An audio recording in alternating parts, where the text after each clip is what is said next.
Hey Gators and sports fans, get all your Gator talk, news, analysis, and opinions on the Pod Up with Matthews in the Morning podcast. Find us on your favorite podcast platform or watch us on Facebook Live between 8 a.m. and 9 a.m. every weekday. Pod Up, because we are Gator fans. So say, it's great to be a Florida Gator. Good morning and welcome to a Thursday edition of Pod Up with Matthews in the Morning from the Crime Prevention Security System Studios. Large enough to serve you, small enough to care. It's Thursday and it's football season. You know what that means. Our college football analyst Brent Beaird is going to join us. Second part of the program, we got our Baker Sporting Goods High School Roundup with 1 week in the books for high school football here in the state of Florida. But first, let's go to the Titan MR Hotline. We're going to be joined by our good friend Brent Beaird. Good morning, Brent. How are you? Well, I'm excited, my friend, to say the least. We've got football, the college variety, until Monday night. So I think that's a thrill for everyone. And, Shane, you remember this good of a slate for week one in a while? No, there's a lot of good games, as you said, and we got football. We had football last night. Today's Thursday. We got some pretty good games this evening that we can talk about. Brent, let's go ahead and kick it off. The schedule for tonight on Thursday, I guess most people are going to be interested in obviously the SEC game, which is a Bowling Green at Tennessee. What do you expect out of that game and Josh Heupel's opener? I think what you've got to have with Tennessee is they need to put up a lot of points. They need to look good doing it. And which is something that has not happened. Now, this is an amazing stat. Tennessee has not had a top 60 passing offense since 2012. Wow. So you've got to believe that is going to change. I mean, they've got some good players on offense, Velus Jones, Jalen Hyatt, and those wide receivers, I think, are good. Joe Milton, the redshirt sophomore quarterback from Michigan, I think is going to be good for them. Also, now, Bowling Green, which last year was like 130 in the nation as far as teams were concerned, and there are only 130 teams, so we've got a problem there if you're a Bowling Green fan. What about Bowling Green also being coached by Scott Loeffler? Shane, is that not a familiar name that some of our listeners have heard before? Yeah, I want to say he had one or two urban. I want to say Tebow's last year. He was the quarterback coach, and he's bounced around. You know, I saw a piece on him. He was slated, I believe, as the starting quarterback at Michigan back in the day under Lloyd Carr, got injured. Right. And then some guys named Brian Greasy and Tom Brady kind of took over the program. And, never heard from him. And he got into coaching right away, which happens a lot when guys get hurt. Bounced around. But as you said, Bowling Green has been awful. I don't know if that game's going to be very competitive. Probably the most intriguing game tonight, maybe most competitive, I should say, should be Boise State at UCF. Oh, I don't think there's any doubt about that. And people really are interested in what Gus Malzahn is going to do. Two really pretty good football teams, frankly. Now, Boise State, Florida State fans don't want to talk about this, but they traveled to Florida and beat Florida State in 2019. Now, UCF, I think, still is going to be fairly good all the way around. So I would agree with that. I think it very well may be certainly one of your best games that's going on, too. Now, Ohio State, Minnesota also play on tonight. They're on Fox, which is interesting to see C.J. Stroud and what he is going to do for Minnesota. You've got Tanner Morgan at quarterback and Mohamed Ibrahim at running back, so Minnesota could give them a little bit of problem for a while. But yes, I don't think there's any doubt that a lot of eyes are going to be on UCF. A lot of people think that they may be even able to win the conference. I'm not trying to go that far yet, but at this point, certainly one of the more intriguing ones. Brent, I want to back up to last weekend, week 0. Just your thoughts on the Nebraska debacle against Illinois. Do you think Scott Frost makes it this year? Well, if they have a few more of those, he very well may not. Trev Alberts is the new athletic director there, and if people say, boy, that name sounds familiar, well, he was a very good college player, and he was maybe as well known when he was on ESPN. Do you remember that? When he was an analyst on ESPN, and got in, I think, some disagreement with the management over one thing or another, and he left there, but he certainly landed on his feet, so he is the new AD. And I think the question remains, if you're a new AD like Trev Alberts, do you want to fire the guy who is the golden boy for them in your first year? But here's the reality of it. They were abysmal, were they not, Shane? I mean, they made so many mistakes. It really makes you wonder what in the world had they done the previous 3 months. I mean, they had a safety where the punt returner goes to the 1 yard line, tries to field it, then backs up the end zone, throws it out. That's a safety. Missed 2 extra points, missed a field goal from a field goal kicker that was all Big Ten the year before. Adrian Martinez now has 28 fumbles, and he's lost 16 of them. That's the Nebraska quarterback. Now, if you remember, Frank Solich and Nebraska was 66-27. Scott Frost is now 12-21. They've had, and boy, Shane, what does this say about Nebraska in our final note here? 54 transfers since 2019. Yeah, it's not a good situation. I saw where their next 2 games are at home, and they have like the longest sellout consecutive streak. Right. I saw where some booster bought all the extra tickets to keep the streak alive. They don't have much to fall back on, but they love that streak, and I understand it. So, yes, a couple of boosters purchased all the tickets. Look, I don't care if it's the Sisters of the Poor, which it is, they need to win. They really do. All right, Brant, before we jump into the big games on Saturday and SEC games, I've been on this tangent about this NIL. Can you explain to me? I still do not believe it. You know, this what's his name? Quinn Ewers, I think you pronounce his name. Signs a national NIL deal with GT Sports Marketing for $1.4 million to sign autographs. Okay, my question to you is, who wants this kid's autograph when he's done nothing? Right. Is this all contingent on if he plays? There's no way they guaranteed this kid any money. No way. No. And look, and the thing about it is, who wants his autograph if he sits on the bench the whole year? And he may sit on the bench his entire career at Ohio State. He could, absolutely. And this is why the NIL is such a risk in order to do that. So, look, I've got to believe.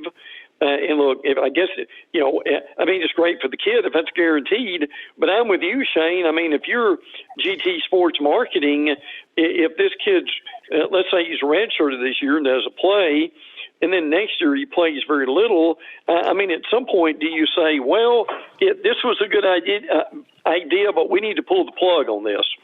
Yeah, this is no different than the Urban Meyer and the Jaguars calling me right now and say, we're going to sign you, and we're going to sign you for $15 million. Okay, well, in the National Football League, that money is like fantasy money until you make the roster week 1, and then they prorate it for 17 weeks. Mm-hmm. And then if they cut you week 2, they don't pay you the rest of the money. So it's ridiculous. I could be 100% wrong, but I think it's ridiculous. There's no way this kid's getting that money. A few news and notes. OU and Tulane, they're going to continue playing, but it's going to be in Norman. Correct. They were going to play in the Tulane that still blows my mind. I agree with you on that. I mean, that had to be one of those two for one deals that was probably done 20 years ago. But what they've decided to do is they will come up with a future date to have the game in New Orleans. So because of that now, Oklahoma will have, starting the season, 4 consecutive home games, which is a real plus for them. Turn your car or truck into a rolling billboard for your business or brand with an eye-catching vehicle wrap from Wrap Spot. This August, mention promo code Shane and receive 13% off your vehicle wrap. Speaking with our college football analyst on the Titan of our hotline, it's Brent Beaird. You can follow Brent on Twitter at Brent Beaird. We'll be joined by our high school coaches on the Baker Sporting Goods High School Roundup, second portion of today's program. All right, let's start SEC. One of the bigger games in the conference this week is in Atlanta. Miami is going to battle Alabama. Just your report on the Tide. They're pretty healthy going into this matchup? They are now, because Nick Saban said yesterday that LeBron Ray on the defensive line with the groin injury and Kendall Randolph on the offensive line with an ankle injury, both will be available, and both guys were doing well. So LeBron Ray is a guy that's really never lived up to his height. He is a behemoth in size, and they would really love to be able to get something out of him. Off the field, Alabama linebacker Quadarius Robinson, who didn't play last year, got in charge with a DUI, so they've got him in the DUI protocol that they've got. Another guy that they're trying to light a fire under is Jaleel Billingsley, and I know you, like me, think he's a pretty good player, but he's not number one on the depth chart for tight end. He's going to have to work his way back up, and Saban's trying to get him to be a better person and a better player. So, and Bama's done very well, Shane, as you know, in Atlanta against various teams over the years, and Miami comes in. Obviously, the big thing with this game is going to be really how Derek King's going to do against the Alabama defense, which we hear may be the best one since 2016. Miami beat writers would tell you very quickly that Alabama has got a real advantage on the line of scrimmage. They're not convinced Miami's going to be able to run the ball. That will be a real key for them. And look, Miami's got some good players, and I think they'll have, frankly, a fine year. But let's be honest, they don't have the coaching and or the roster that compares with Alabama in a game like this. Yeah. So from the people you've talked to, Brent, I'm trying to remember when Derek King blew his knee out. I know it was mid or late in the year last year, I believe. It was a bowl game. It was the bowl game. Bowl game. Okay, so it was real late. Yeah. So what are you hearing? Because what made him the college player that he is his mobility and his running ability, not his throwing ability. Is he? I mean, they can say he's 100%. What are the people telling you about him? Well, I mean, they're watching him, and they had very closely. They had a mock game, not so much a scrimmage, I guess, but it was a mock game, they called it. And in that game, he was 20 of 26 for 317, 5 touchdowns, no interceptions. Now, you both of us know that a mock game could still be against the 2s and the 3s. And Shane, you get this as well as anybody does. When you've had that kind of an injury, until you get on the field with a team, whether it's Alabama or someone of that ilk, that have got that kind of a speed to be able to put pressure on you, we probably really won't know just how that knee is until in that second quarter after he's been harassed for a while. Yeah, that's so true. I'm anxious to watch how he plays. The Hogs, I believe they're playing Rice. Any issues for the Hogs against Rice? Well, I think the only real issue for me would be Traylon Burks, who's one of the better wide receivers in the league. He is day-to-day. Sam Pittman, the coach, mentioned this yesterday. Now, what's going to be interesting to see will be how Barry Odom, their defense coordinator, who was at Missouri, does.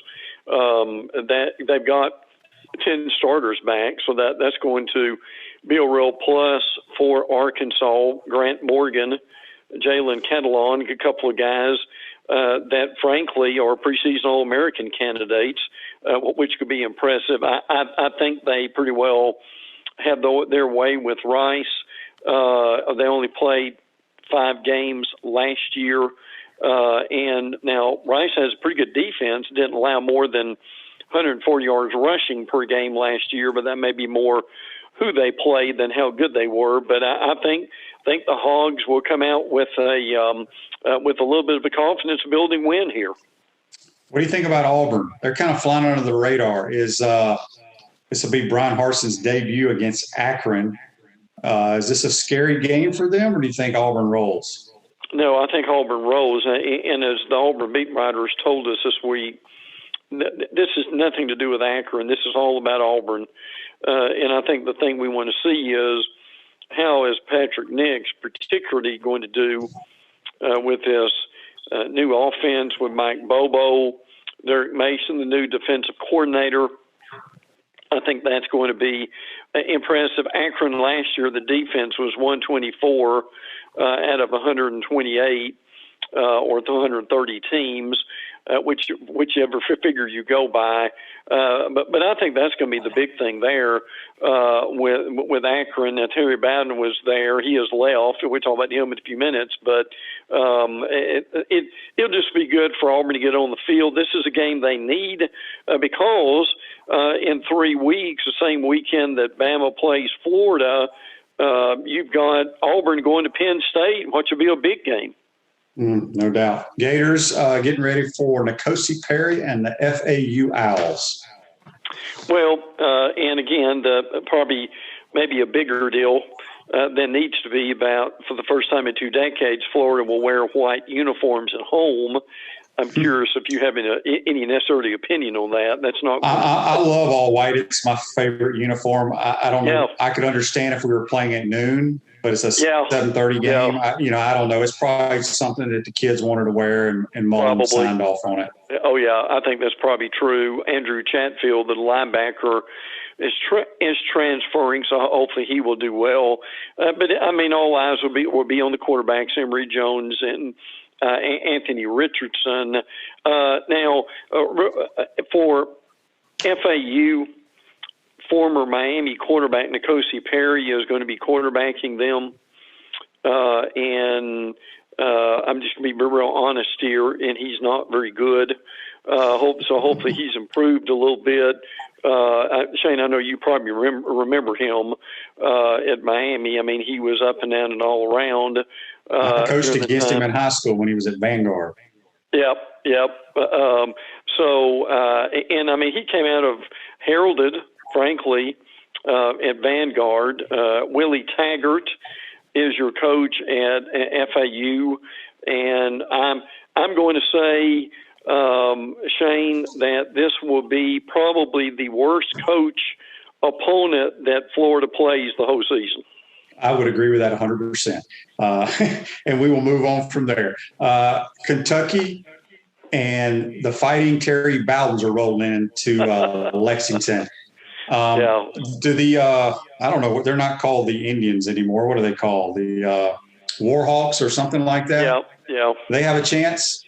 I don't think so, but it's going to be interesting, obviously, to see how Will Levis does, the Penn State transfer at quarterback. Wandale Robinson, who you probably heard of, is a really good wide receiver. Liam Cohen and the new offensive coordinator, that will be fun to kind of see what happens there. And by the way, people may want to be aware of this. Not only is Terry Bowden the new coach at ULM, but his offensive coordinator is Rich Rodriguez. Oh, wow. Who was at West Virginia and Michigan, and people may be wondering where he went.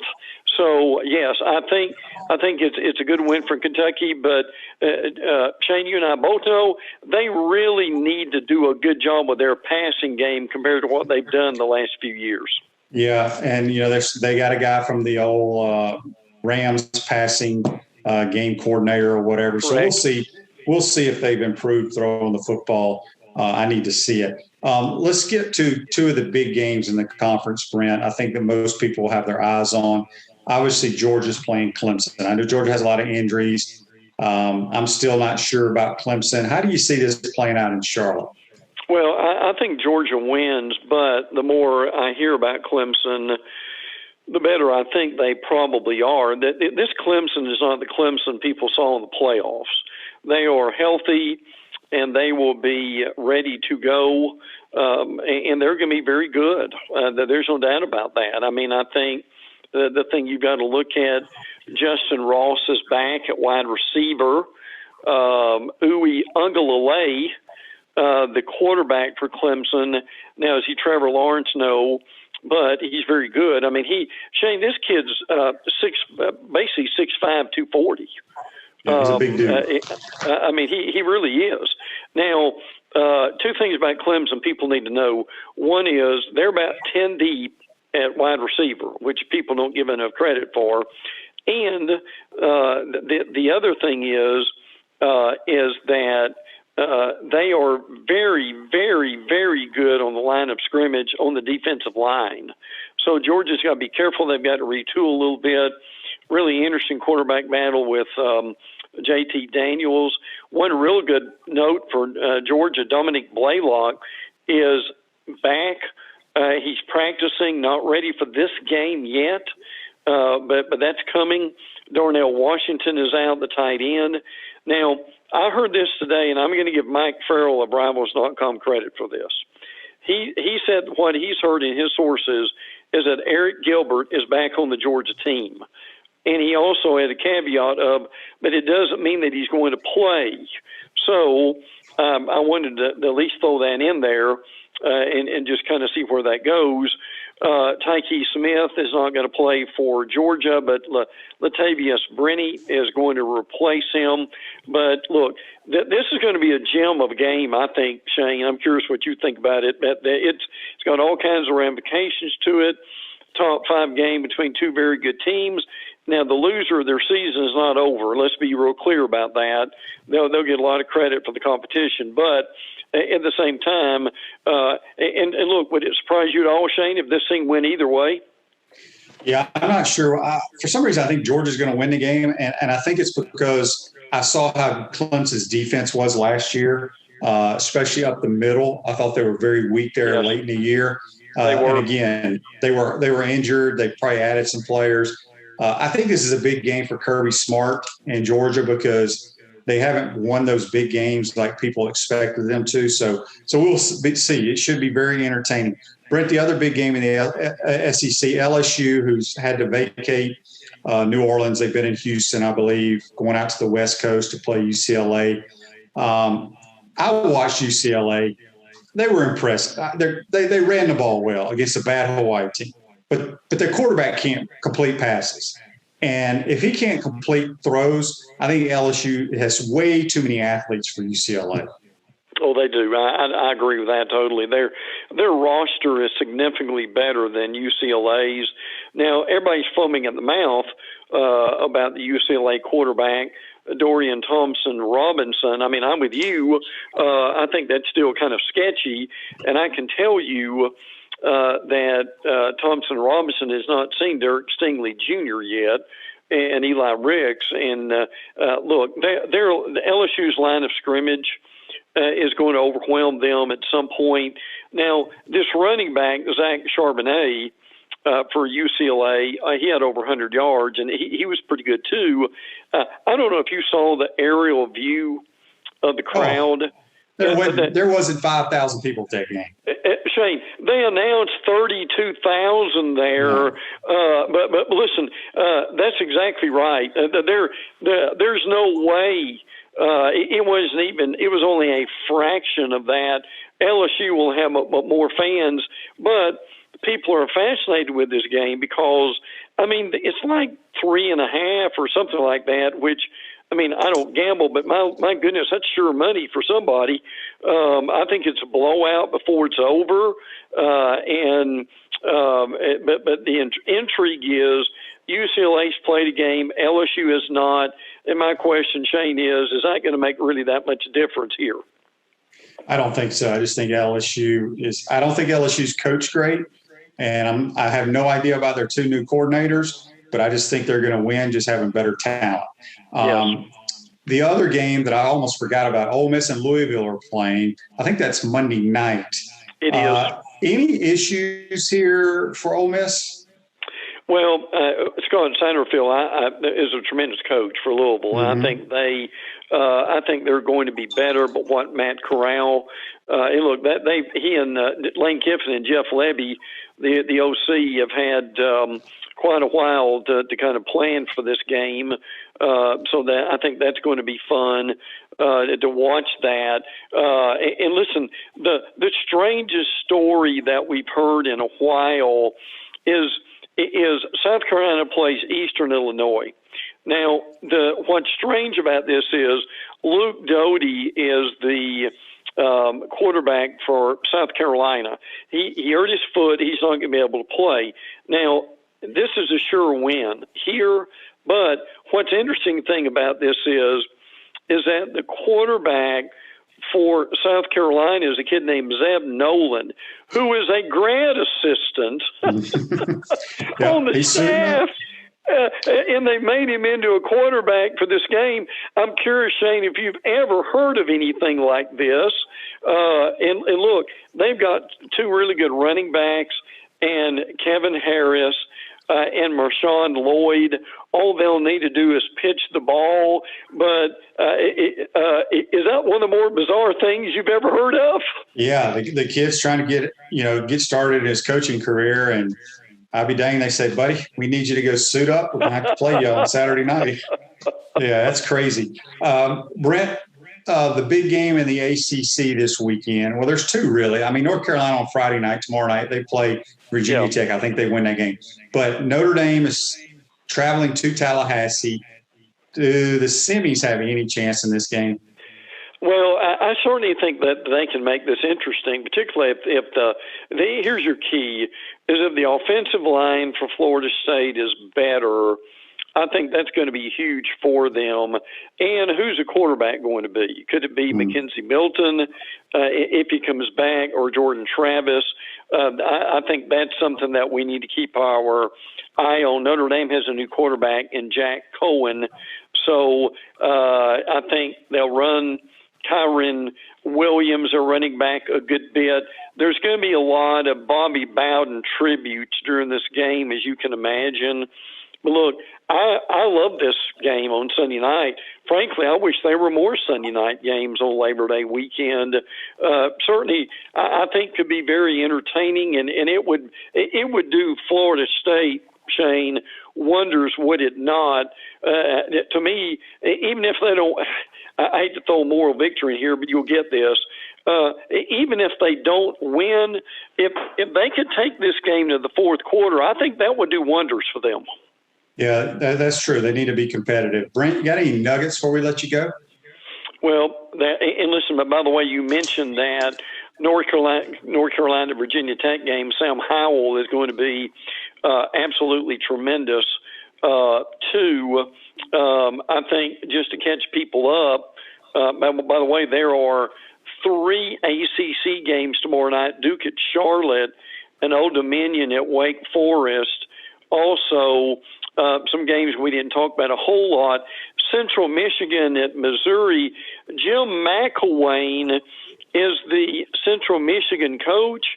Shane, he's going to more likely miss this game because he had surgery on his appendix basically yesterday, and he's not going to be able to be there. My question to you with this is, and again, I mean, you know how coaches are. How much pain must have been in order to finally acquiesce and have surgery, but basically 3 days before game day?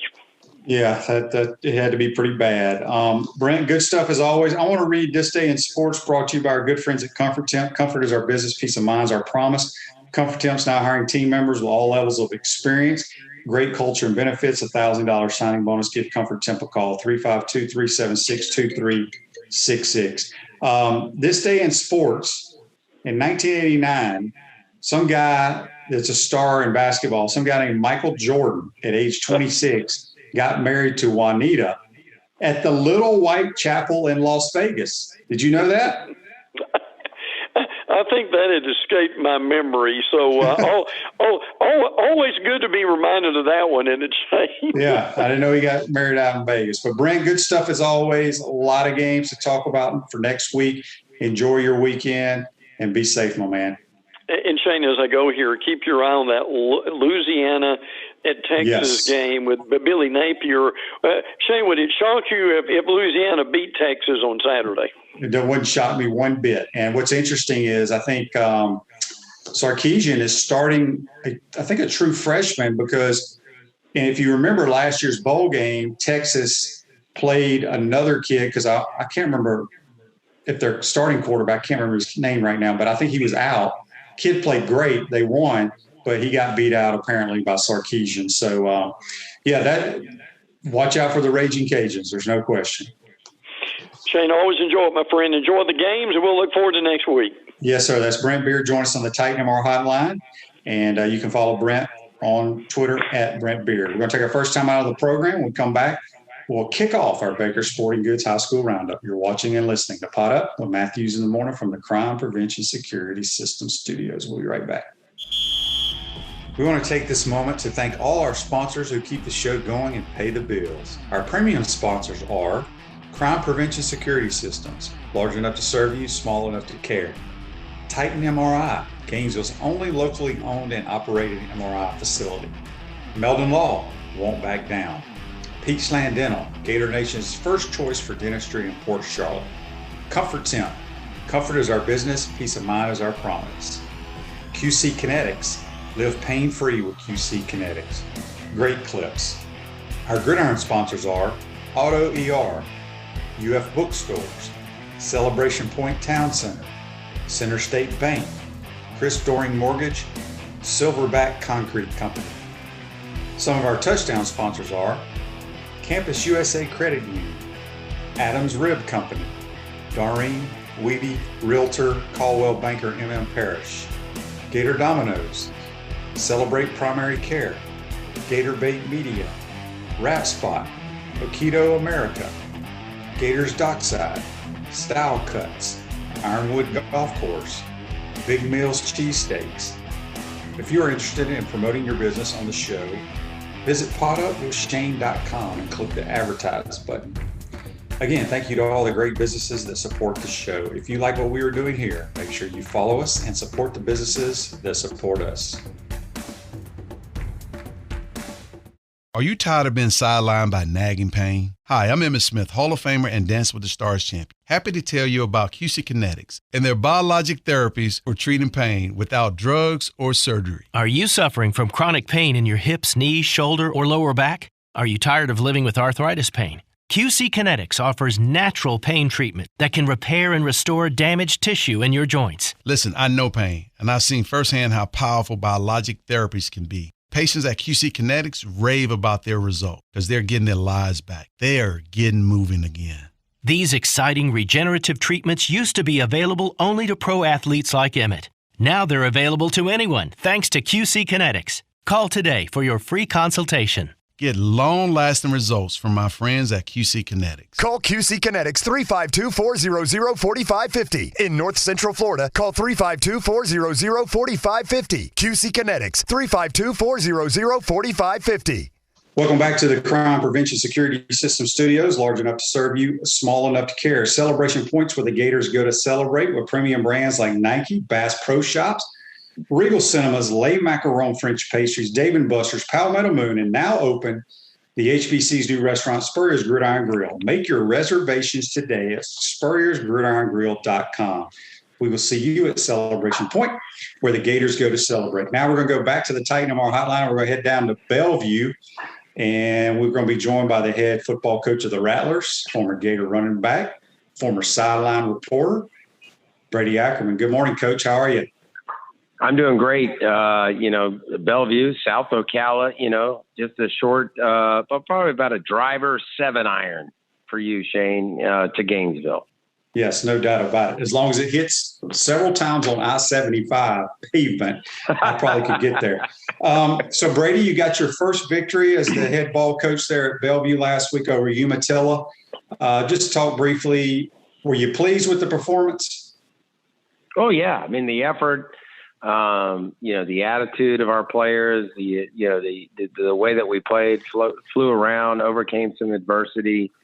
A lot of self-inflicted wounds, a lot of things that we got to get fixed, but typical first game, I was very excited about it. I'm going to celebrate wins. I don't care if we win 7-6, 45-6 or whatever. I mean, it's hard to win in high school football. And this is a program that's won one time in the last 30 games. So, wow. To get them to come in and get a win, regardless of the opponent or the stature of the opponent, whoever it was, that was very, very nice, for us and very exciting. And I saw enough, Shane, that, things that we could fix and correct and get better at while winning by 25 points. So, I feel pretty good about it. And, we're going to be better as the season goes along. We don't want to play our best football now. We want to play our best football in October. And I think we're going to work towards that. Brady, obviously taking over a program, as you just mentioned, hadn't won a whole lot of games in a long time. Just talk about the attitude, have the kids bought in? Did you have a good turnout from the parents and the local community Friday night? Well, the community's been terrific, and the parents or whatever. I mean, it was an incredible atmosphere. I believe Bellevue has the best atmosphere in Marion County. Now Booster can get really good when Vanguard's playing a huge opponent, and that's a great atmosphere. Don't get me wrong, but Bellevue has the best home field advantage in the county. We were packed. Students were into it. It happened just a line that the fact that we were having youth football nights, we had all these kids there with their jerseys and cheerleaders there with their, youth cheer. And it was a great night. The fans were great. The parents were great.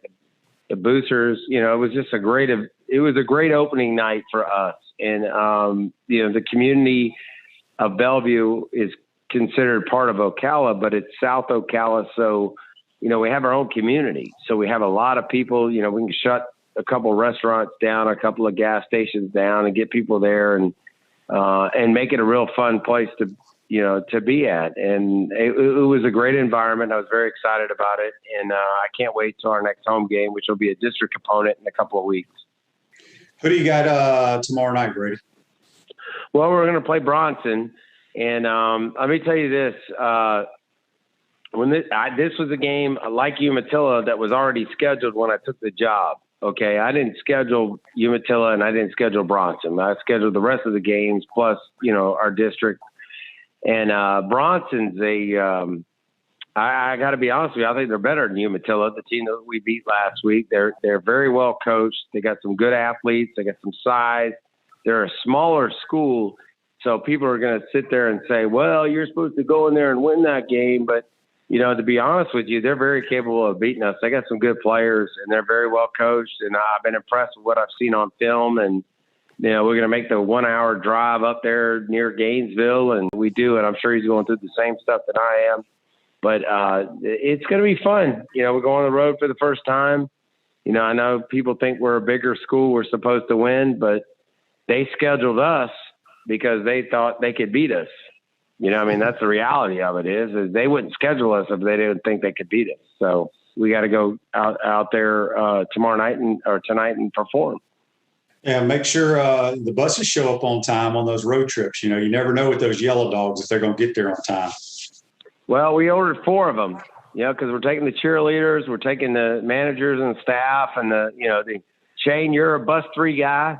Cheerleaders are bus 4. Offense, bus 1 with the head coach. Bus 2 is defense. Shane, now that you're in the media, you're a bus 3 guy. You're on the bus 3, right ahead of the cheerleaders. There you go. All right, Brady, before we let you go, just talk a little bit about a couple of kids that stood out on both sides of the ball last Friday night.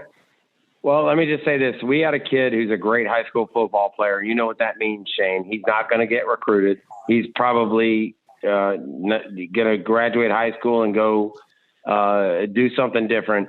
We got a kid named Trace Mims who was 10 tackles, 6 tackles for loss, 5 sacks. He also played great against Forest in the kickoff classic. Just a good, solid, physical, get-after-you high school football player, and I'm really proud of him. Buy-in is there. He's a senior. He's a safety. Reminds me a lot of, I'm trying to think of Florida people, and I can't really pick one, like an Andy Newman type guy, back when we played. But he's a good ball player. He has the nose for the football. Our quarterback, Ernest Blythe, doing a good job managing the offense. We got to do a better job up front. Blocking. Justin Swanner had 6 catches last week. He's, our H receiver was kind of like our Julian Edelman, so he's going to be in the stats. He's going to catch 60 or 70 balls when it's all said and done. But I'm just overall, I think we're still just trying to find our way, with everybody, and we're the same as everybody else. You lose a couple guys, the other guys got to step up. So, this is still a COVID year 2, where you can't just evaluate a team based on, which is one reason why I'm a little disappointed in the way they're doing the playoffs and all that stuff with the RPI. You can't evaluate teams based on their performance because you don't know who they have in and have out. Mm-hmm. I mean, yeah. and it's until we get a flat line with this COVID thing, you can't evaluate a team based on who they have and who they don't have. I mean, I could sit here and look and say, well, GHS they're not very good. What did they do? Well, they might have been missing their 10 best players or their best offensive lineman and their best nose tackle. You can't evaluate that based on RPI and all that. So I think we're getting into that gray area that we had last year where it's just not, it's going to be very difficult to evaluate teams based on strength of schedule and what they do based on who they have, Mm-hmm. And so it's like when the Bearcats went to the Final Four and didn't have, what was it, Kenyon Martin? I mean, does that count as a win if you beat the Bearcats without Kenyon Martin and they had Bob Huggins? So anyway, that's my 2 cents on that. All right. Well, good stuff as always, buddy. We're going to check in with you periodically throughout the year here on the Baker Sporting Goods High School Roundup. You guys be safe and good luck against the Bronson Eagles. All right. Thank you, Coach, for having me on, and go Gators. All right. That's Coach Brady Ackerman of Bellevue. Join us on the Titan MR Hotline. We're now joined by the head to the Dixie County Bears, LB Cravey. Good morning, Coach. How are you? Good morning, man. How you doing? Doing well. All right, Coach. Last week, you had a loss to Sewanee, which is a much bigger school than Dixie County. Were you pleased at the way your kids played last week? Yeah, I was pleased, man. The boys came out and they knew that it was going to be a bigger school, but they played hard. We just come up short at the end. These boys got a little gas there towards the end, but we've been working real hard to get in better shape and fix our mistakes and get ready for this week. Speaking of getting gassed, you're a 1A program, and I think Swanee's probably 5A.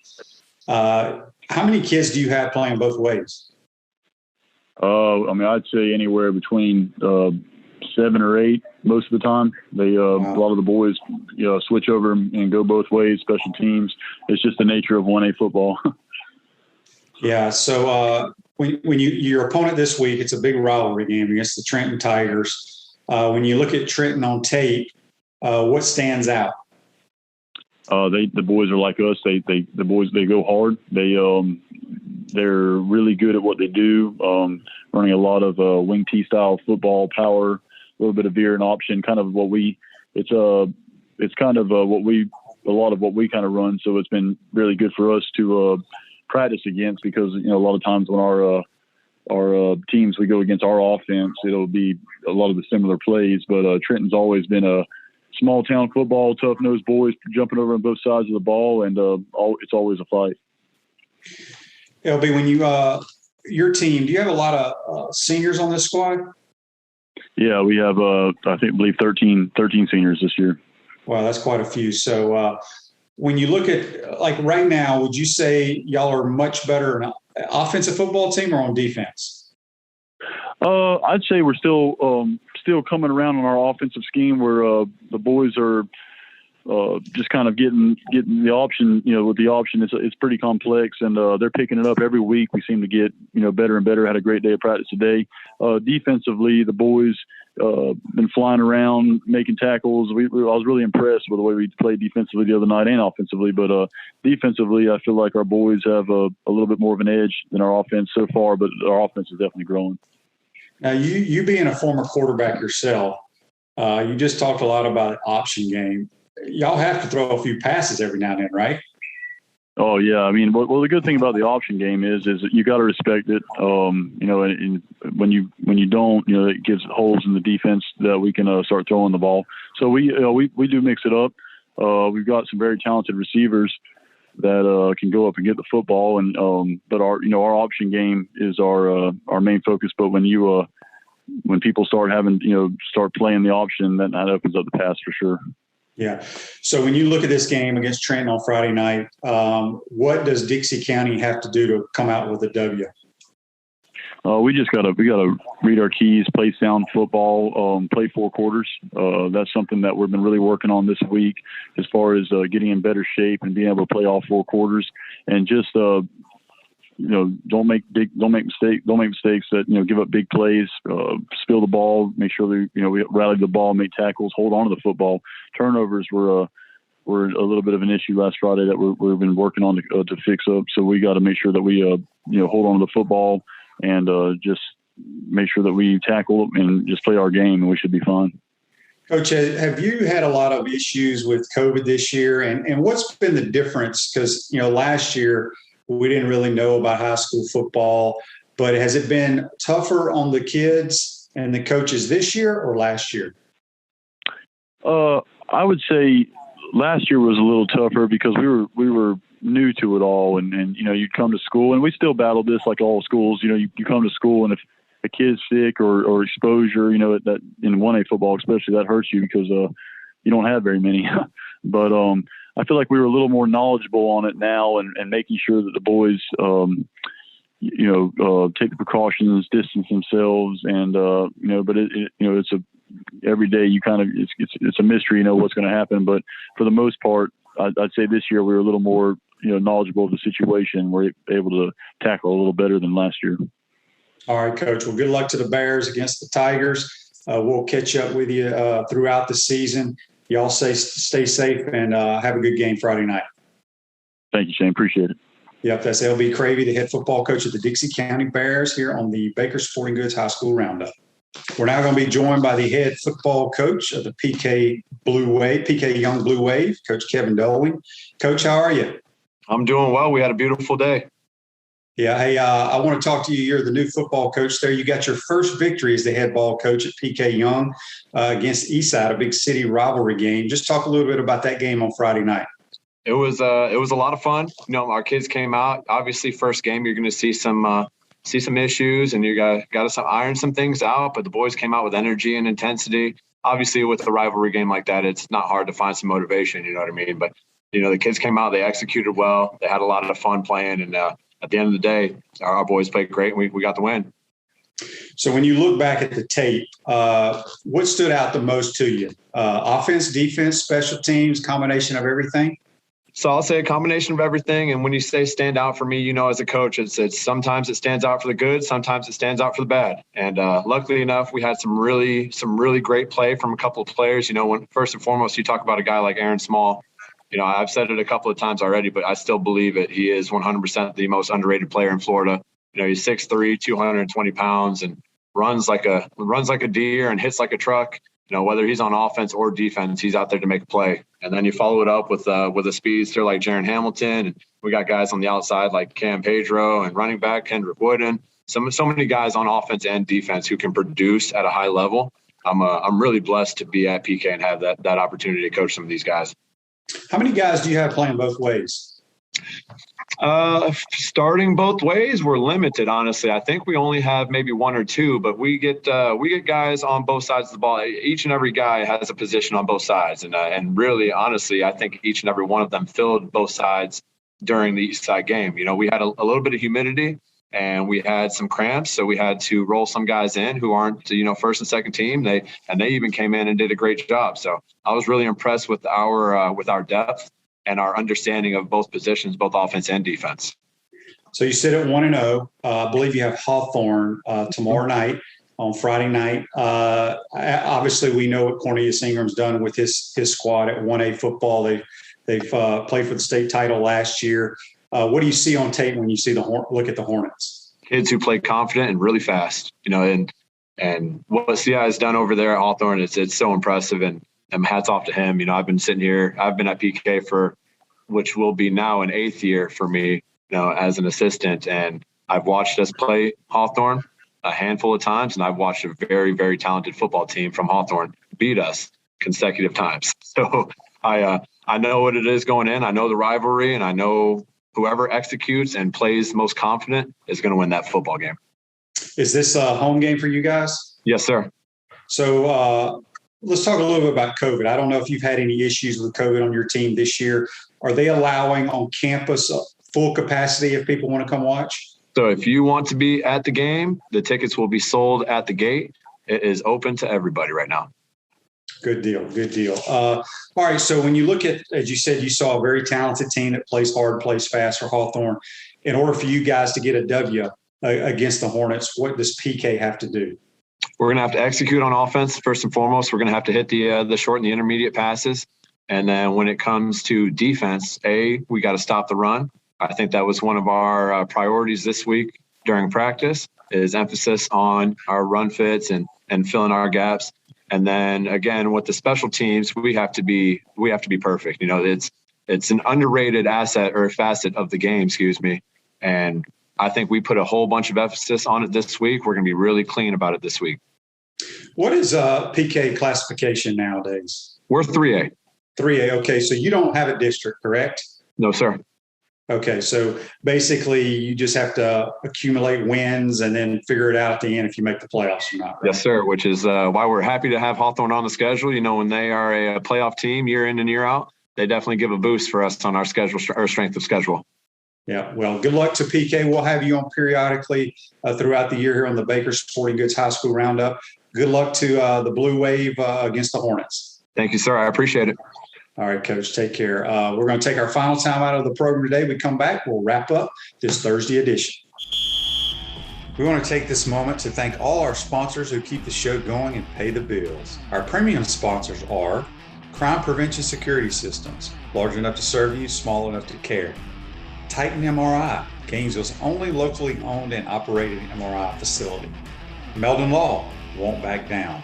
Peachland Dental, Gator Nation's first choice for dentistry in Port Charlotte. Comfort Temp, comfort is our business, peace of mind is our promise. QC Kinetics, live pain-free with QC Kinetics. Great Clips. Our Gridiron sponsors are Auto ER, UF Bookstores, Celebration Point Town Center, Center State Bank, Chris Doring Mortgage, Silverback Concrete Company. Some of our touchdown sponsors are MB Listing, Cornerstone Financial, McDonald's of Gainesville, My IT Masters, Gainesville Neon and Signs, 84 Lumber, Tropical Smoothie Cafe, Avra and Smith, Dowling Signs, Baker Sporting Goods, Ruse Ogra Agent, State Farm Insurance, Silver Cube Billiards and Sports Bar. If you are interested in promoting your business on the show, visit podupwithshane.com and click the advertise button. Again, thank you to all the great businesses that support the show. If you like what we are doing here, make sure you follow us and support the businesses that support us. Welcome back to the Crime Prevention Security System Studios, large enough to serve you, small enough to care. Center State Bank is now South State Bank. We still put business first. We understand that small businesses need a community business partner that they can rely on. South State still has 4 convenient Alachua County locations. South State Bank, banking forward, member FDIC. We want to thank our college football analyst, Brent Beaird, for joining us on the Titan MR hotline. Also want to thank our coaches, our high school coaches, Kevin Doelling from P.K. Yonge, Cravey from Dixie County, and Coach Brady Ackerman from Bellevue for joining us on the Titan MR hotline as well. Tomorrow will be Friday. Make sure you tune in. We'll have our Peachland Dental weekend picks. JC and I will. And a lot of college football tonight. Hope you go out there and enjoy it. Be safe, folks. Today's show's a wrap, brought to you by Rat Spot. We'll see you tomorrow.